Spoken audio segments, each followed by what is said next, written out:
Mais voilà, alors pour un récapitulatif de cette première semaine au défi des 100 jours, alors euh, pour résumer, pour résumer beaucoup de nouvelles notions telles que les intentions, les intuitions à avoir, les affirmations, euh, aussi une certaine discipline concernant le fait qu'il faut, dès le matin, poser ses intentions,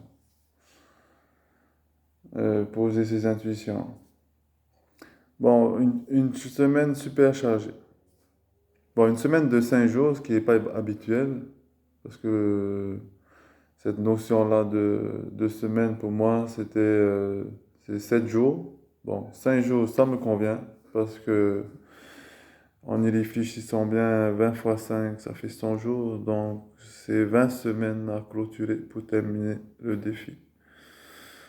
Alors, j'ai commencé tout d'abord à reprendre goût à l'écriture. Euh, Parfois, il y a des notions, il y a des choses que l'on apprend à travers des enseignements ou à travers voilà, des activités comme celle-ci, enfin du moins des découvertes comme celle-ci, euh, ou des rencontres. Donc euh, le fait d'avoir à travers le livre appris que, que ne serait-ce que d'écrire ses pensées et ben, ses pensées positives, comment ses joies, comme ses peines, ou ses doutes, eh ben, ça a amené finalement à avoir une communication avec soi-même à travers l'écriture. Et pour moi, c'est une belle découverte. Euh, je pense que c'est une belle transition, en tout cas, par rapport à mon évolution.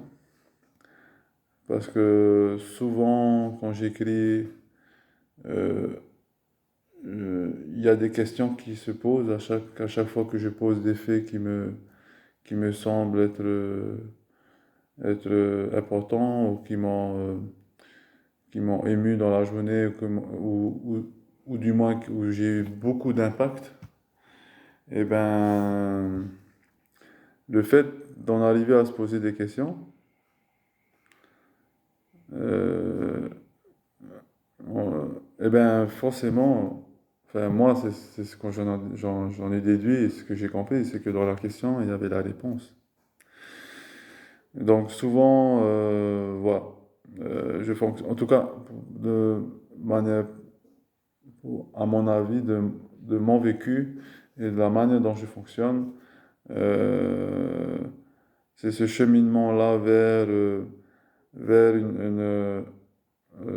vers ce travail de mémoire et ce travail justement de,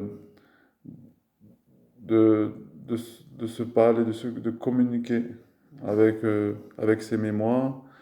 Et je pense qu'il y a un pont qui se fait entre notre conscient et notre subconscient. Parce que le subconscient, en fait, il, euh, il s'exprime à travers justement eh ben, l'écriture. Voilà, donc ça c'est pour la partie, on va dire, écriture, avoir son petit cahier où tu déballes tout ce que tu as envie de déballer à n'importe quel moment de la journée. Voilà. Ensuite, des intentions. Eh bien, des intentions, c'est un peu délicat parce qu'au départ, je n'ai pas très bien compris le terme d'intention. Je ne sais pas si c'était des projets ou si c'était des choses qui devaient se faire avec le cœur. Non, pas forcément des choses que je devais faire de manière mécanique, comme ça peut être comme laver la vaisselle ou je sais pas, ou aller au travail, tu vois. Donc, je pense que les intentions, c'est important de poser des intentions qui reviennent en fait vraiment dans une perspective d'évoluer intérieurement, toujours de rechercher le meilleur de soi-même. Mais bon, c'est vrai que sur les intentions que je mets en place le matin, ou du moins que je fixe le matin, souvent c'est des intentions qui mélangent entre mes priorités. Donc, si j'ai des projets ou du travail à terminer, à clôturer qui semblent être urgents ou qui semblent être l'une de mes priorités, ben, je les pose. Et ensuite, j'essaie de- d'emmener des intentions qui sont un peu plus dans l'union avec mon être intérieur et avec mon monde extérieur. Euh, voilà. Donc, par exemple,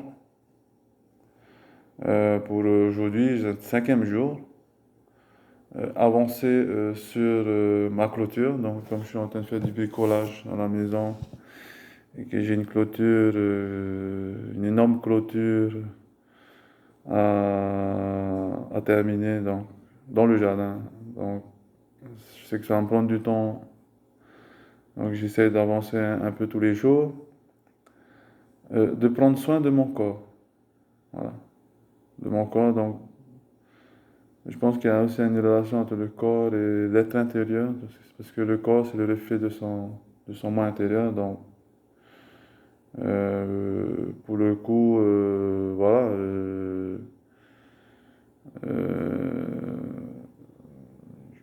je pense que c'est une belle manière de se reconnecter aussi avec soi-même, de se poser, de voir ce que tu peux apporter comme soin sur le plan physique. Et j'ai mis faire du rangement dans le garage, dans le monde extérieur, hein. Attention. Voilà, donc réagencer son environnement, c'est important pour permettre au cerveau aussi, au mental d'être plus organisé, de libérer de l'espace. Voilà, donc les intentions assez délicates.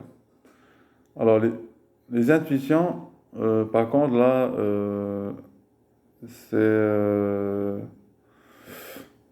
je peux dire que c'est très délicat, très difficile pour moi de poser des intuitions parce que j'ai l'impression que je dois imaginer des choses.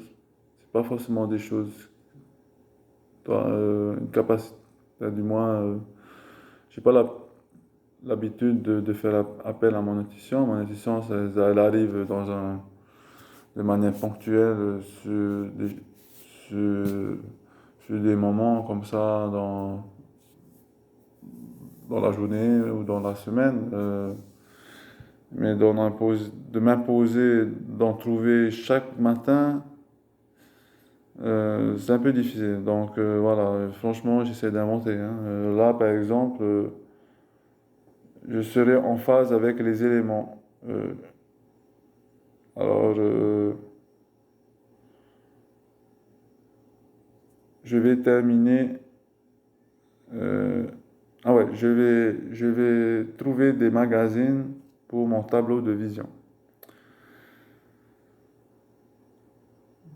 Donc, toi, dans Intuition, il y a quand même cet aspect-là où tu fais un peu de voyance, toi. Où tu poses un peu, finalement, j'ai l'impression que c'est un peu comme des intentions, hein, donc c'est un peu plus subtil. Bon, pour le coup, oui, j'ai trouvé, je suis passé devant des magazines, mais j'en ai pas acheté, donc du coup, voilà. et phase avec les éléments. Bon, moi je suis tout le temps dans le jardin, donc je suis tout le temps en phase avec les éléments. Mais souvent, les intuitions que je pose la journée même, elles arrivent le lendemain. Ouais, c'est fou, hein. Mais c'est ça, c'est-à-dire qu'il faut au moins un bon 24 heures pour que ça se manifeste. Voilà. Donc voilà, moi je suis, en tout cas, j'essaie de, je suis, euh, comment dire, j'essaie d'être discipliné, de bien remplir toutes les fiches chaque jour, de lire vraiment tout le bouquin. Je me suis donné comme défi de terminer ce livre. Et voilà, il y a des notions comme ça qui reviennent maintenant, défi, euh, un- écrire, intention, intuition. En fait, c'est des nouveaux concepts, en fait. Donc, c'est une reprogrammation du cerveau, finalement. Et c'est vrai que là, j'ai l'impression, sur le plan intellectuel, je mets la barre un peu plus haute parce que j'ai besoin maintenant, à chaque fois, de faire tourner une certaine partie de mon cerveau pour justement pouvoir, comment dire, pour pouvoir remplir ces pages blanches, tu vois, pour pouvoir mettre du contenu, de pouvoir créer du contenu. Euh, bon, après, c'est sûr que de se relire, c'est toujours un vrai plaisir, hein, mais ouais, ça c'est clair que c'est un vrai plaisir et c'est vrai que en parlant d'intuition, euh, souvent, quand on se confie avec, à travers l'écriture, et toi, je le vois sur vraiment les premières pages. Donc, quand j'ai commencé le défi, les premières pages, avant même d'avoir commencé le jour 1, c'est vrai qu'il y a des choses que j'ai dites et qui vont rester gravées, quoi, et qui font vraiment, qui me donnent vraiment une idée de quelles sont mes aspirations. Ça, je trouve que ça restera de beaux souvenirs et un beau support pour permettre justement d'insuffler parfois peut-être de la motivation, une certaine fierté aussi. Euh, Toi, c'est plutôt gratifiant déjà parfois de pouvoir se lever, de se dire ben, finalement on sait où on va, quoi. Voilà. Donc défi modus jour 5 conclu là, hein. Donc je vous souhaite à tous, voilà, pour ceux qui auront l'occasion de voir cette vidéo. Alors, ben, bon courage hein, pour la suite. En tout cas, c'est que du bonheur.